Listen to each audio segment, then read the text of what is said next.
This is your daily real estate syndication show. I'm your host, Whitney Sewell. Today, we've packed a number of shows together to give you some highlights.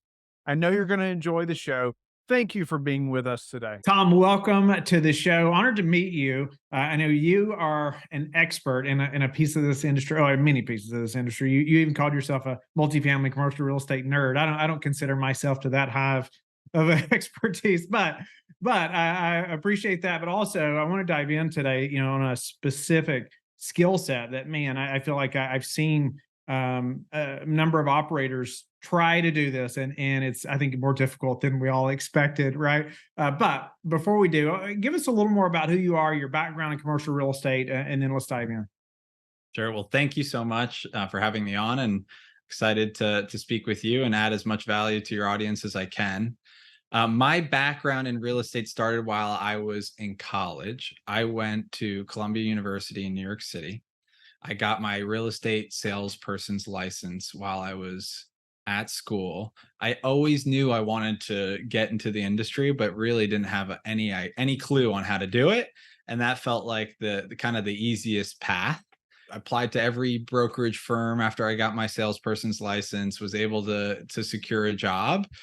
And then, I joke, but the kind of the rest was history. I leveraged the salesperson's job into getting internships over the summers at a real estate investment firm. Leveraged that experience after graduating to go work for one of the largest developers in New York City, really as an intern. And I held on to that job as hard as I could and was able to climb my way up there to a project manager. And while I was there, I was able to work on some amazing ground up developments in the five boroughs and large, what I refer to as adaptive reuse projects. Everyone's talking about this today, buying Class C office buildings in tier one cities, in my case, New York City, renovating them and turning them into live, work, play, hotel, live, a lot of different versions. What we did is we converted it into a hotel and a retail component, as well as 700 plus multifamily apartments. After working in the private sector, I wanted to get a more kind of level up and get a broader view. And I went and worked for one of the largest home builders developers in the nation. I worked for the Lennar Corporation. I'm sure you're familiar, and your audience is probably as familiar as well. I think they're 150 on the Fortune 500 right now. And I did development for them in New York, New Jersey, Connecticut, and Pennsylvania. And then early 2022, with a friend and an investment partner of mine from Columbia, I founded my company, Terra Capital. Terra is what we refer to as a small multifamily aggregator. So we acquire sub-institutional, sub 20 unit value add properties in the Midwest, specifically Pittsburgh, Columbus, and Indianapolis. We add a tremendous amount of value to them, bring them to top of market standards, use the same suite of prop tech across the whole portfolio, and we roll them up into 200 unit plus portfolios in each city that get operational efficiencies. And I can dive into any aspect of that. Our goal is to institutionalize the lower middle market, and I can just give one or two stats that I read in a recent industry article by Thesis Driven. That article claimed that 80% of the US multifamily housing stock is in sub 50 unit properties, and only 6% of that 80% is owned by institutional groups. So what we're really targeting is kind of the fresh powder in the industry, the same way single family home aggregators targeted the single family home space 15 years ago. And I think that technology and really people's perspective, and also the capital markets and the debt markets in particular, have gotten to a point where the small multifamily aggregation strategy can actually work. You see institutional groups like Carlyle doing it in Brooklyn. You see Veritas in California doing it with institutional backing, and Terra is poised to be the one doing it in the Midwest. Love that. I like that you know what you're looking for. Right? Like, this is our plan. This is what we're after. I like how you just laid that out there, and it's a different I would say a different business model than majority of the people that we have on the show, right? That are looking for a larger multifamily or self-storage or whatever it may be, right? Whatever asset class, but it's not typically say aggregating small multifamily, like you're talking about. Let's talk to that just a moment, because speak to some of the difficulties around doing that we may Yes. not experience, say, with buying a 200 unit apartment building. Mentally, the property, one individual property, once you pass really, depending what MSA you're in, 140 units if you're in a high price per door MSA, 180 if you're in a lower price per door MSA, is the point where you can bring on full-time staff for a building, right? And have operational efficiencies. So I think a lot of operators, like the regional property manager for that large company, or the owner of that company, likes to be able to hit the easy button in theory and hire one individual that is trained as a property manager that takes care of that one asset, right? And I think you can also make the argument that the one individual asset is easier to manage because there's one roof versus 500 roofs, right? That's a common argument as well. What I've seen is that the most important thing in the small multifamily strategy is scale.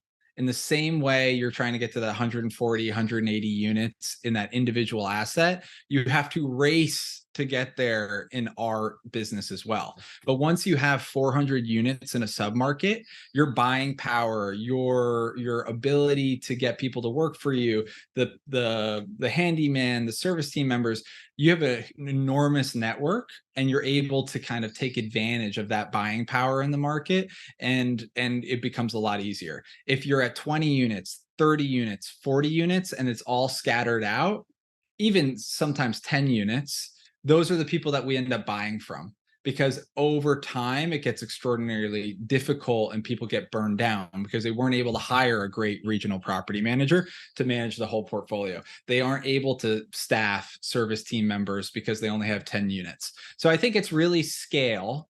And then you can't compromise on your finishes. You have to renovate everything to the same standards.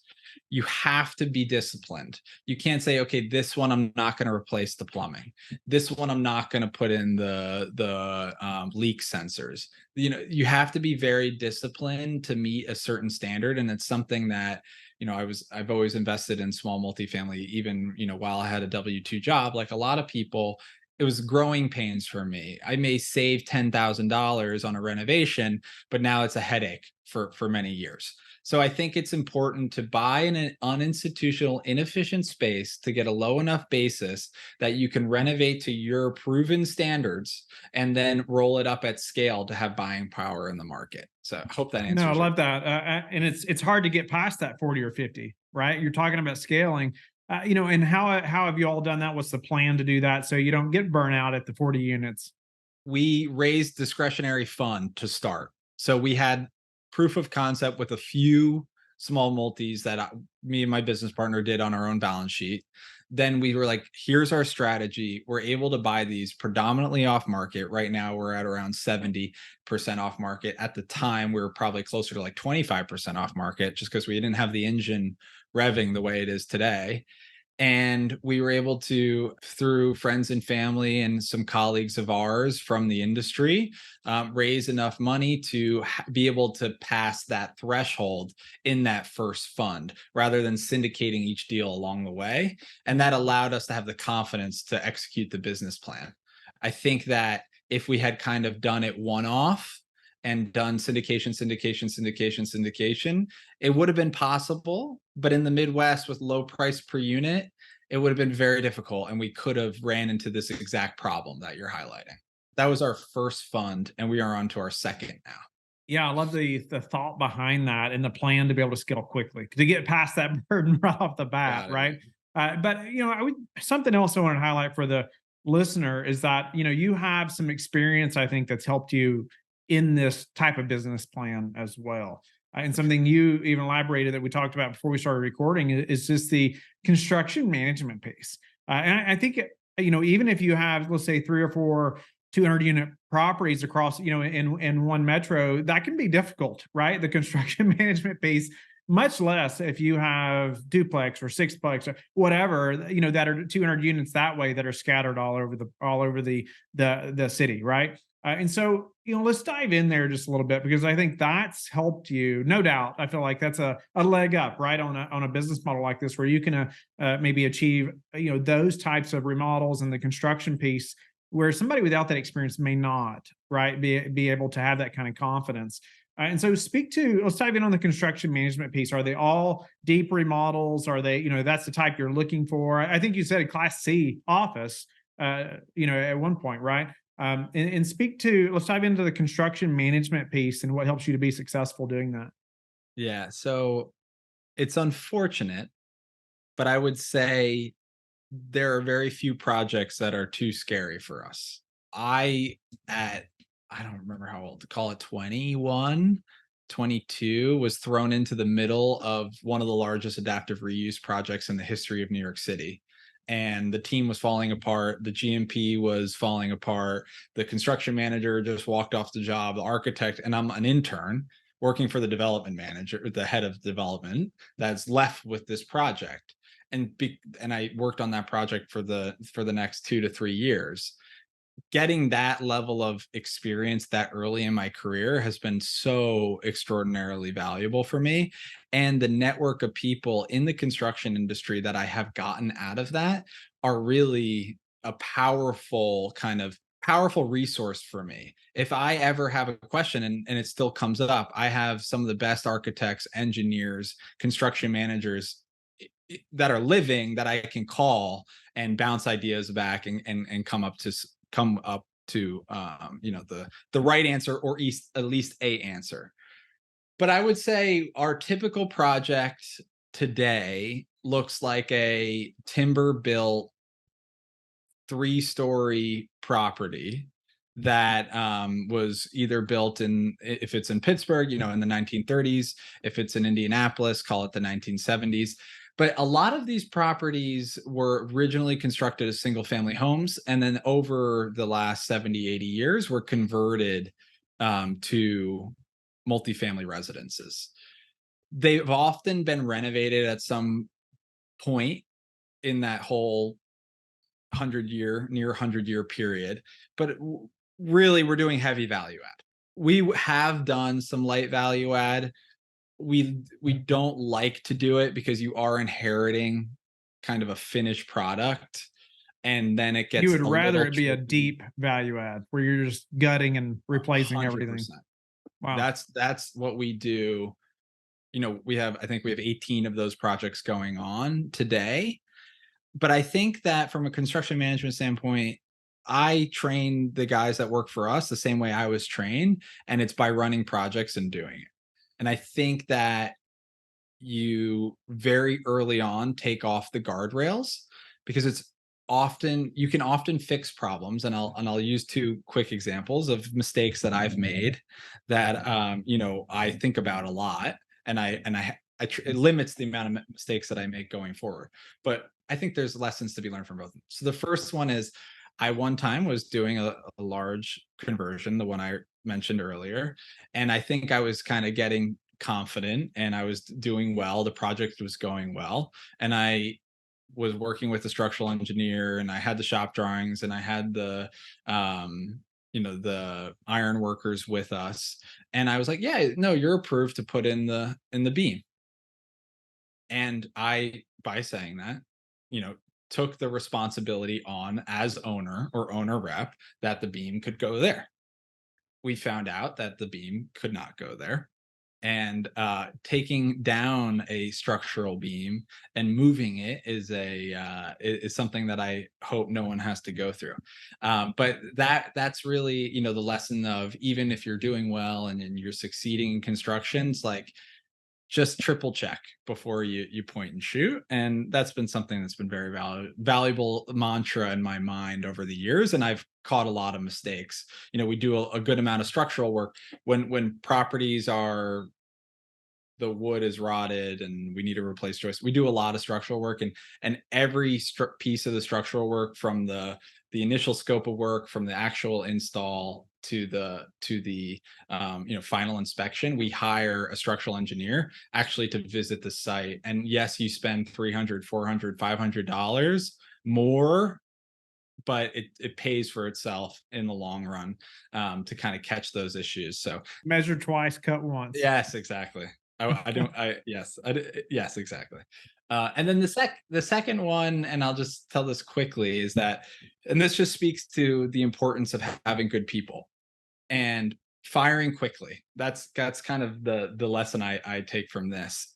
I was working for Lennar Corporation. We were putting up a superstructure in Jersey City, and I was development manager, had very little to do with the construction management at this point. We were pouring the 17th floor of a luxury rental building in downtown Jersey City, and we had looked at the weather and everything was good. We were fine pouring it, and then 2 a.m. the weather dropped, and I'm sleeping at home, and my phone starts going off, and the chats start going off, and everyone's panicking. And we had such an amazing super construction manager and team that and people had kind of treated everyone so well throughout the project that everyone is able to mobilize, get heat blankets, get tarps up, and within a few hours in the middle of the night, save the concrete. It cured correctly. We tested it with the structural engineer. We did sampling, and the project continued, and it's did phenomenally well and rented above pro forma, and it's a gorgeous property. But if that had not happened, you would have to take out that whole entire slab. The project would have stopped. The subcontractors would have gotten hurt. The development would have gotten hurt. The insurance companies would have stepped in. It would have fully derailed it. But the ability for people to have ultimate ownership and to mobilize, so quickly, I think has really been amazing. And I'm very blessed now in our markets to have phenomenal contractors. And that was painful to get those types of team members. I think a lot of people, especially when they start out, and I was talking about this with someone yesterday, I think the longer you do construction management, the quicker you are to fire people. And no one's good at hiring people. It's fake news. It's impossible. You may think you're good at hiring people, but you're not. You have to be good at firing people. And you'll, through that process of churn and burn, and you kind of have to turn off your emotions a little bit, which is unfortunate. But through that churn and burn, you can really get a phenomenal team. So I would say, always be interviewing, always be getting new subcontractors, contractors, laborers, whatever it is. And if it's not working out, don't feel bad. Maybe give a second chance. I don't even know if I do anymore. It's unfortunate, but I don't even know if I do anymore. And that's been really beneficial because now we have great people in our markets. And so grateful to have you on the show. How can the listeners get in touch with you and learn more about you? Easiest is if you go to our website, usaterra.com. All is accessible there. Wes, welcome to the show. You are an expert in a piece of our business that's very important. I'll just go ahead and say, it's taxes, man, or where we can save on taxes or how we structure things is something I feel like we just can't ever learn enough about. It seems so complicated at times, but you're one of those experts that we have to have on our team that helps us, help our investors in a massive way as well. And so we're going to dive in. Wes, give us a little bit more about who you are, though, maybe your background and getting to where you're at now, and let's dive in. Sure, man. Yeah, thanks for having me, Whitney. My name is Wes Mabry. I'm the owner of 1245 Consulting. We are a specialty tax consulting firm that specializes in cost segregation studies. I started in the cost seg field back in 2006. I was a real estate appraiser at the time, worked in that capacity for about 10 years. As a real estate appraiser, I worked for one of the only firms in the country I know of that's using appraisers exclusively for cost seg. So got good experience through the industry there, got hired away from that by an engineering firm out on the East Coast and still doing cost seg. But they had me out on the road and I would take meetings with their clients, which I had never done before. And so in that, I had a little bit of exposure to kind of the sales side of things. and the hamster wheel started turning a little bit. And then in 2017, the Tax Cuts and Jobs Act came out, ushered in the 100% bonus depreciation. And I thought, hell, it sells itself now. So why not start my own firm? And I did. And it's been a wild ride ever since. We service clients nationwide, and we're still a small firm. We're a team of 9, just doing cost save. That's it. That's our bag. Awesome. Well, I want to jump into, we've talked about it a number of times on the show. It's been a little bit though, believe it or not. And so, but we'll start at a high level and maybe explain what cost seg is, why it's important to, people in commercial real estate on the operator side, but maybe also for passive investors. Sure. So cost segregation is the process of accumulating depreciation to offset your income tax liability. And we do that by analyzing the building that you've acquired, identifying all of the components, spreading those components into various asset class life categories. Some of those categories you can write off quickly. Some of those are just going to take forever to get off the books.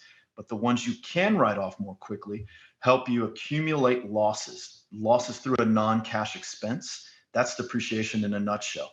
And part of the real estate strategy is to generate cash flow through income producing properties. And then one of the major benefits you get from being in that sector is the ability to offset the tax liability of that cash flow with depreciation. And it's a phenomenal tool. Oftentimes investors will use it in conjunction with the 1031 exchange, which I'm sure many of your listeners are familiar with.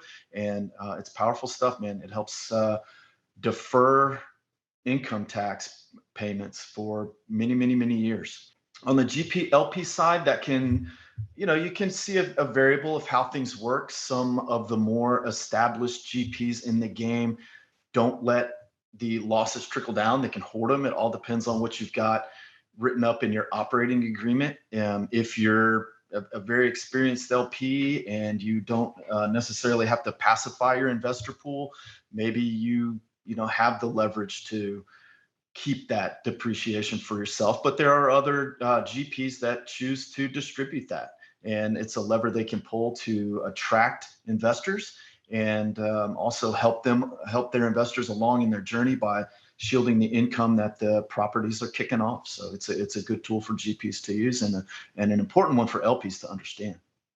So why would someone use a cost segregation study versus not? I know we talked a little bit about depreciation, and I know it's accelerating that, but what's the case for somebody that shouldn't use it? You shouldn't use it if perhaps you are expecting a huge decrease in income. Like if you don't have the income to use the losses to offset, that's a reason not to use it.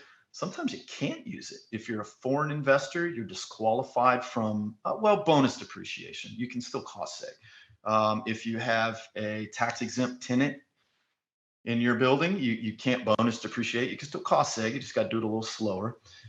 So there's a couple reasons why you wouldn't want to go forward with the cost seg study, but for the vast majority of investors, this is a good strategy.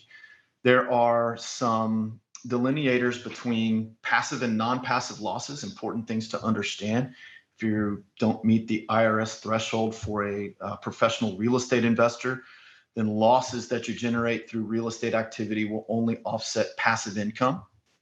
And for many folks, that's great. You get 20 G's of disbursements a year from an LP play, and then you've got some losses through depreciation. You can apply only towards that passive income. That's great. That's a good strategy. It helps you shield things. However, if you're a non-passive investor, or sometimes also called an active real estate investor, then those losses generated from real estate activity can offset all kinds of things, including W-2 wages for you or your spouse. So there's some different applicability to how the losses can be used. And it's important to, I always encourage my clients to run this cost seg idea by their tax professionals, because they have the full picture. Oftentimes the cost seg provider just has a little snippet of what's going on. So it's always good to kind of combine the cost segregation experience with the tax professional experience to see how to really pull all the levers you can to defer some income tax liability.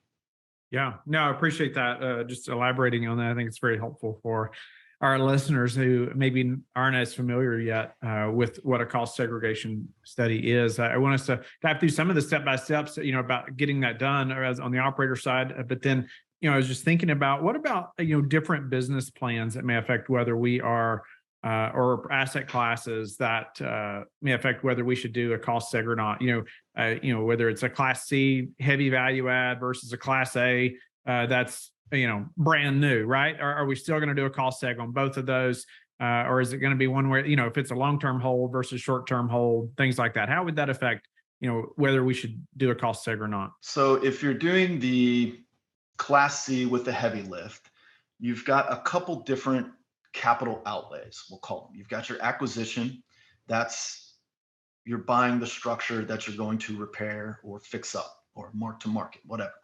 And that is an opportunity to segregate costs. You have costs there in the initial acquisition. You bought a building. It's got, parking, fencing, landscaping, interior assets, appliances, flooring, millwork, window coverings, all those things. You should get analyzed. You can draw out losses from that. And then when you begin to do your value add, there is another capital outlay. And this may even take years as tenants turn over, as tenants move out, units turn over. You've got additional capital outlay. You've got additional opportunity to segregate costs. Let's look at a typical unit turn. You replace the floor. You can take some bonus depreciation on that. Maybe you change out the appliance package. You can take depreciation on that. You add a little water hookup where there wasn't one. You can take depreciation on that. Most of the stuff you do in the bathroom is not going to qualify. Your paint's not going to be able to be accelerated. Drywall work, maybe that's an expense item. We can talk about that later. But the point is this, for the heavy lift guy, there's multiple opportunities to utilize cost segregation. For your listeners, maybe they go out and buy a value add. Absolutely. That thing's ready to go. You've got some depreciation in there. It's worth exploring cost segregation for sure. And then through the asset class spectrum, some perform better than others. And when I say perform, I mean perform under analysis. We'll go in, we'll look at the property, we'll identify components that can be depreciated more quickly than others. And the ones that perform well, apartments, they do pretty good. Assisted living facilities, Right. senior communities, they have some of similar elements as apartments do, but they've also got that administrative piece. They have rehab facilities in there, often full kitchens, where we'll find additional opportunities for depreciation. Those are excellent performing assets. There's special carve-outs in the tax code for your car wash listeners. You can write off the whole damn thing. I mean, it's 100% almost. It's high, upper 90s when we think of it in terms of what can be reclassed. Car washes, quick service oil change places, special carve out for those. They perform extraordinarily well. Specialty manufacturing facilities, they do great under cost seg analysis. Climate controlled storage, really well. Regular drive up storage still does pretty good. Your Airbnbs, your single family guys, those are fairly pedestrian in terms of what we find in cost seg. The ones that don't do as well, like warehousing, you kind of walk into a building, you look left, you look right, there's not a lot there. Oftentimes there's more opportunities for depreciation outside those facilities than there are inside those facilities. Still worth doing. Quick service restaurants do phenomenally well because they're very specialized. And also, strip centers, we see a lot of those. Depends on the tenant mix. If it's a lot of big box stores, like your dollar store, your hardware store, and the card and gift shop, those do fairly well. When you start adding to the mix a lot of restaurants, they do much better in terms of what you'll see reclassed. Nice. No, that's helpful. You even mentioned like an Airbnb model made me think of this, and often on the show we wouldn't maybe call this commercial real estate unless you were at scale, with them. But I was even thinking about that investor who, because we all know like commercial real estate, a lot of the asset classes, things you mentioned, we need to do a cost seg. We're going to accelerate that, for us and our investors. I even thought on the other end of that, say I buy a single family home, we're going to Airbnb it. We might keep it. Our plan may be to keep it long term, right? Do we still need to, could we still benefit from a cost seg on that as well? Heck yeah. We did over 200 Airbnbs last year. And the unique thing about what it's technically called the short-term rental class is that, and just we'll throw some parameters around it. Short-term rental, average lease under 30 days. So, you could mess that up if you have an Airbnb and you block off 6 months for one tenant.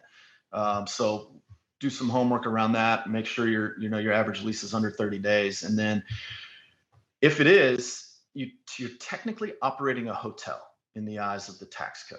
And so it actually is a commercial property and not a residential facility. And that's a great thing because when you make improvements to those types of properties, you're eligible for qualified improvement property regulations, which is something we can dive into a little deeper if you want. But an Airbnb is really just a house. The duration of the lease is what separates that from just your standard rent home. We do a lot of rent homes as well. Portfolios of single family rentals still do pretty well in cost segregation. Just to paint it with a wide brush, for every 100,000 in basis, you're probably going to find in a short-term rental 12,000 in losses in the first year. So Yeah. It's worth it. Yeah, no, that's interesting. I know there's probably a number of listeners who also have Airbnbs who have not thought about, a cost segregation study on those assets. So just wanted to allow you to asset elaborate class there. has just been smoking hot over the last few years. I think with the frothy rate environment, we're seeing some folks kind of say, hey, well, maybe we need to slow down this acquisition piece here. But for the most part, man, we still see an absolute ton of short-term rentals. Thank you for being with us again today. I hope that you have learned a lot from the show. Don't forget to like and subscribe. I hope you're telling your friends about the Real Estate Syndication Show and how they can also build wealth in real estate. You can also go to lifebridgecapital.com and start investing today.